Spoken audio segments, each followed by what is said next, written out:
11 সরকার এবং আওয়ামী লীগ সরকারের নির্যাতনের কারণে আজকে শত শত কিলোমাইল দূর থেকে সে লড়াই সংগ্রামের ডাক দিয়েছিল, আজকে দলকে সে সুসংগঠিত করছে এবং এই গাবতলীতে তার অনেক উন্নয়নের ছোঁয়া আছে। ইনশাআল্লাহ আগামী দিনে নির্বাচনে আপনার ধানের শীষ মার্কায় এবং আমাদের দেশনেত্রী বেগম খালেদা জিয়া এবং আমাদের ভারপ্রাপ্ত চেয়ারম্যান তারেক ভাইয়ের মার্কায় ধানের শীষ মার্কায় ইনশাআল্লাহ আপনারা ভোট দিবেন।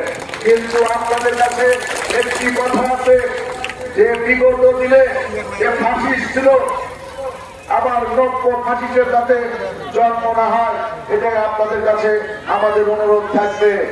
নব্য ফাঁসিস কি? নব্য ফাঁসিস 1947 সালে তারা মুসলমানদের জন্য একটি দেশ গঠন করেছিল। এখানে আমার অনেক যোগ্য নেতৃত্ব আছে। আল্লামা ইকবাল নামে একজন কবি ছিল, সে স্বপ্ন দেখেছিল যে মুসলমানদের জন্য আলাদা একটি রাষ্ট্র হবে। সেই রাষ্ট্র কি ছিল? সেই রাষ্ট্র ছিল পশ্চিম পাকিস্তান, পূর্ব পাকিস্তান। পশ্চিম পাকিস্তান পূর্ব পাকিস্তান হয়েছিল। সেই পশ্চিম পাকিস্তানেরা পূর্ব পাকিস্তানদেরকে কিভাবে আমাদেরকে নির্যাতন করেছিল, তারপর দেশের স্বাধীনতার ডাক দিয়েছিল আমাদের শহীদ রাষ্ট্রপতি জিয়াউর রহমান সাহেব। সেই শহীদ রাষ্ট্রপতি জিয়াউর রহমান সাহেব দেশের স্বাধীনতার ডাক দিয়ে ক্লান্ত হন না, যে দেশের জন্য যুদ্ধ করেছিল।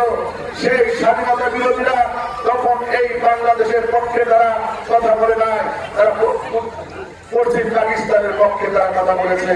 তখন তারা এই স্বাধীনতাকে মেনে নেয় নাই। তাই আপনাদের মনে রাখতে হবে যে সেই পাকিস্তানি যারা সহযোগী ছিল, তারা ধর্মের নামে তারা নতুন করে বাক্স করছে, তারা বেহেশতের টিকিট বিক্রি করছে। তাদের থেকে আপনাদের সাবধান থাকতে হবে। বিশেষ করে আমাদের মা বোনদের কাছে আমি অনুরোধ করবো, এই মা বোনেরা আমাদের দেশ নেত্রী বেগম খালেদা জিয়াকে তারা অত্যন্ত ভালোবাসে, তার জন্য তারা রোজা রাখে, তার জন্য তারা নামাজ পড়ে, তার জন্য দোয়া করে। আমাদের দেশ নেত্রী আমাদের মহিলাদেরকেও পছন্দ করে। তাই আপনাদের কাছে অনুরোধ থাকবে যে আমাদের দেশ নেত্রী বেগম খালেদা জিয়া এই এলাকার জন্য অনেক উন্নয়ন করেছে। আমাদের ভারপ্রাপ্ত চেয়ারম্যান তারেক ভাই এই এলাকার জন্য অনেক উন্নয়ন করেছে।